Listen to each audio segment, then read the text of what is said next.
Barricade പിടിച്ചു എന്നുള്ളത് ശരി. ബാരിക്കേഡ് എന്താ അവന്റെ അമ്മമ്മയുടെ വീട്ടിൽ നിന്ന് ഉണ്ടായിക്കൊണ്ട് വന്ന് അതിൽ തൊടാൻ പാടില്ലേ? എടോ, നമ്മുടെയൊക്കെ സമ്പത്തർത്ഥമാകിയല്ലേ ബാരിക്കേഡ്. ആ ബാരിക്കേഡ് ചിലപ്പോ പിടിക്കാം, ചിലപ്പോ മറിച്ച് നാളെയിടും. അതൊക്കെ സമരത്തിന്റെ ഭാഗമാണ്. ഈ മ്യൂസിയം SI ശിവകുമാർ എന്ന് പറയുന്ന ഒരുത്തരുണ്ട് പോലും, അവനാണ് ഇതിന് നേതൃത്വം കൊടുത്തത്. DCP നോക്കുകുത്തിയായിട്ട് ഇവിടെ നിന്നു. അവരുടെ ഇംഗിതമായിരിക്കും ചിലപ്പോൾ നടപ്പാക്കിയത്. എന്നാലും എന്റെ DCP, നിങ്ങളുടെ തലയ്ക്ക് മുകളിൽ ഒരു SI കയറി ലാത്തി ചാർജ് ചെയ്യുമ്പോ എന്ത് ചെയ്യണമെന്ന് അറിയാത്ത ഒരാളായി നിങ്ങളെങ്കിൽ കേരളത്തിലെ 50,000 പോലീസ് അംഗങ്ങൾക്കും സേനാംഗങ്ങൾക്കും നിങ്ങൾ അപമാനമെന്നല്ലാതെ മറ്റെന്താണ് DYFIക്ക് പറയാനുള്ളത്? ഈ സന്നാഹങ്ങളിൽ ഒരു പൊന്നു മോനെയും കണ്ടില്ലല്ലോ. MLA ഹോസ്റ്റലിനകത്ത് 10 ദിവസം ഒരു പീഡന കേസിലെ പ്രതി, ഒരു പെൺവാണിഭ കേസിലെ പ്രതി വന്ന് താമസിച്ചപ്പോ നീയൊക്കെ സല്യൂട്ട് ചെയ്ത് നിക്കലോടോ ചെയ്തത്? എവിടെയായിരുന്നു അജിതാബീഗം? നീ എവിടെയായിരുന്നോ SI? നീ ആരെയും കണ്ടിട്ടില്ലല്ലോ. നട്ടല്ലുള്ളവർക്ക് പോലീസ് നിൽക്കാൻ കഴിയില്ല.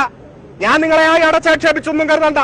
അന്തസ്സുള്ള പോലീസുകാർ ഈ കൂട്ടത്തിലുണ്ട്. അവരൊക്കെ കണ്ടാൽ തന്നെ നമുക്കറിയല്ലോ. എല്ലാവരും ശിവകുമാറിനെ പോലെ തൊട്ടേക്ക് ഇവിടേക്ക് കടന്നു വരുന്ന സമയത്ത് എനിക്ക് അത്ഭുതം തോന്നിയത് എന്താ, ഗാസയോ പാലസ്തീനോ റാമള്ളയോ എന്തോ ആണോന്നോ തോന്നിയത്.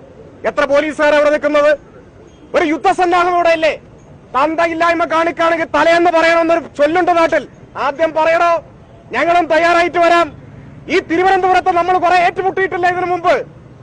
ഇപ്പൊ വന്ന അജിതാബീഗത്രൊന്നും അറിയില്ല. പഴയ ആളുകളോട് ചോദിക്ക്, അവർ പറഞ്ഞു തരും തിരുവനന്തപുരത്തിന്റെ ചരിത്രം. നമ്മൾ നന്നായി മുട്ടിയിട്ടുണ്ട്.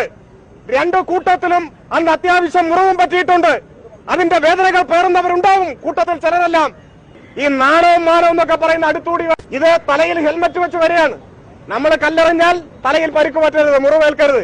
അതിന് കല്ലെറിയാൻ തീരുമാനിച്ചിട്ടില്ലല്ലോ. നെഞ്ചത്ത് ഏറോ അടിയോ ഒന്നും ഏൽക്കാതിരിക്കാനുള്ള മറ്റേ ചില തമിഴ് സിനിമയിലെ പാട്ട് സീനിലെല്ലാം ചില കോമാളികൾ ഇടുന്ന പോലെയുള്ള രക്ഷാകവചങ്ങൾ, കയ്യിൽ ഷീൽഡ്, ഇതെല്ലാമായിട്ടല്ലേ ഇറങ്ങി വന്നത്. നല്ല തന്തക്ക് പറഞ്ഞ 4 എണ്ണം ഉണ്ടെങ്കിൽ നേരെ ഇതുപോലെ വാ, നമുക്ക് ഏറ്റുമുട്ടാം. ഞങ്ങൾ അങ്ങനെ തന്നെയാ പറയുന്നത്. ഞങ്ങളിത് കുറെ കണ്ടിട്ടുള്ളവരാ. അടിയൊക്കെ ഒട്ടുമാതിരി കൊള്ളുകയും അത്യാവശ്യമൊക്കെ തിരിച്ചു കൊടുത്തും ശീലിച്ചിട്ടുള്ളവരാ. പോലീസിനെ കാണിച്ചങ്ങനെ പേടിപ്പിക്കുകയൊന്നും വേണ്ട.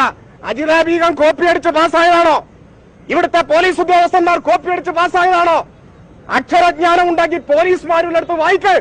പോലീസ് മാനുവലിൽ പറയുന്നുണ്ട് എപ്പോ അടിക്കണം, എപ്പോ ലാത്തി ചാർജ് നടത്തണം, എങ്ങനെയായിരിക്കണം ലാത്തി ചാർജ്, എപ്പോഴാണ് ആയുധങ്ങൾ പ്രയോഗിക്കേണ്ടത്, എപ്പോഴാണ് ജലപീരങ്കി, എപ്പോഴാണ് ഗ്രനേഡ്.